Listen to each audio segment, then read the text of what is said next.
বুঝে সুঝে আপনাকে উত্তর দিতে হবে। ওই যুগকে কি বলা হতো? আইয়াম মানে যুগ, জাহেলিয়াত মানে অন্ধকার। অন্ধকার মানে তমসাচ্ছন্নতা, অন্ধকার মানে মূর্খতা, অন্ধকার মানে এমন এক যুগ যেই যুগের মধ্যে মানুষের মধ্যে কোনো সভ্যতা ভব্যতা ছিল না। এক কথায় জাহেলিয়াত মানে হচ্ছে অন্ধকার একটা যুগ। তাহলে আইয়ামে জাহেলিয়াত মানে অন্ধকার যুগ, ঠিক তো? এখন ওই যুগকে কেন অন্ধকার যুগ বলা হতো? ওই যুগকে অন্ধকার যুগ এজন্য বলা হতো যে দিনের বেলা ছিল সূর্যের আলো, দিনের বেলা সবকিছু ফকফকা দেখা যেত, কিন্তু তাদের সেই সময় বিদ্যুৎ ছিল না, তাদের সেই সময় সৌর বিদ্যুৎ ছিল না, পল্লী বিদ্যুৎ ছিল না, জেনারেটর ছিল না, রাত্রে বেলা তাদের কোনো আলো ছিল না। দিনের বেলা আলো, রাত্রে বেলা অমানিসার কালো। এই জন্য ওই যুগকে বলা হতো আইয়ামে জাহেলিয়াত। তাই না? তাই না? তাহলে এই জন্য তো জাহেলি যুগ বলা হতো না। তাহলে জাহেলি যুগ কেন বলা হতো?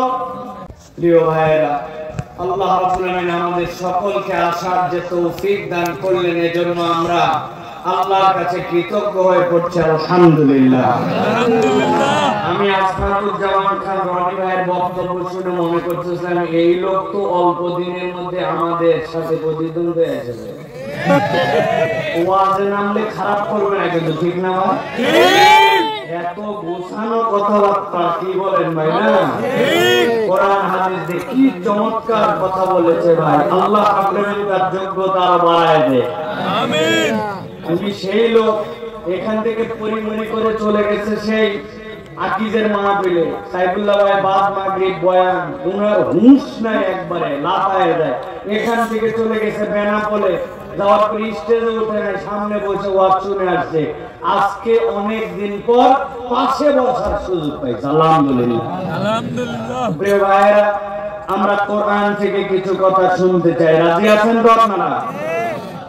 আমি দুই পর্বে আপনাদের কাছে কথা বলবো, তবে আমার কথার ধরন যারা এর আগে শুনেছেন তারা জানেন আমার ধরন একটু আলাদাভাবে আমি কথা বলি। এই জন্য আমার কথাগুলো আপনাকে অন্তর দিয়ে রিসিভ করতে হবে, প্রত্যেক পর্ব বুঝতে হবে। বুঝলে আমরা মূল আলোচনাটা আমাদের কাছে ক্লিয়ার হবে। আমি দুই পর্বে আপনাদের কাছে কিছু কথা বলবো। প্রথম পর্ব হচ্ছে নবী করিম সাল্লাল্লাহু আলাইহি ওয়াসাল্লাম যেই সময়ে এই দুনিয়ায় এসেছিলেন, ওই যুগটাকে বলা হতো আইয়ামে জাহেলিয়াত। কি বলা হতো? একটা মুখ বন্ধ থাকা চলবে না। ঠোঁট আছে যা, কথা হবে তা। ঠোঁট নাই যা, কথা নাই তা। আস্তে বলবেন, জোরে বলতে বলি না, কিন্তু বুঝে সুঝে আপনাকে উত্তর দিতে হবে। ওই যুগকে কি বলা হতো? আইয়াম মানে যুগ, জাহেলিয়াত মানে অন্ধকার। অন্ধকার মানে তমসাচ্ছন্নতা, অন্ধকার মানে মূর্খতা, অন্ধকার মানে এমন এক যুগ যেই যুগের মধ্যে মানুষের মধ্যে কোনো সভ্যতা ভব্যতা ছিল না। এক কথায় জাহেলিয়াত মানে হচ্ছে অন্ধকার একটা যুগ। তাহলে আইয়ামে জাহেলিয়াত মানে অন্ধকার যুগ, ঠিক তো? এখন ওই যুগকে কেন অন্ধকার যুগ বলা হতো? ওই যুগকে অন্ধকার যুগ এজন্য বলা হতো যে দিনের বেলা ছিল সূর্যের আলো, দিনের বেলা সবকিছু ফকফকা দেখা যেত, কিন্তু তাদের সেই সময় বিদ্যুৎ ছিল না, তাদের সেই সময় সৌর বিদ্যুৎ ছিল না, পল্লী বিদ্যুৎ ছিল না, জেনারেটর ছিল না, রাত্রে বেলা তাদের কোনো আলো ছিল না। দিনের বেলা আলো, রাত্রে বেলা অমানিসার কালো। এই জন্য ওই যুগকে বলা হতো আইয়ামে জাহেলিয়াত। তাই না? তাই না? তাহলে এই জন্য জাহেলি যুগ বলা হতো না। তাহলে জাহেলি যুগ কেন বলা হতো?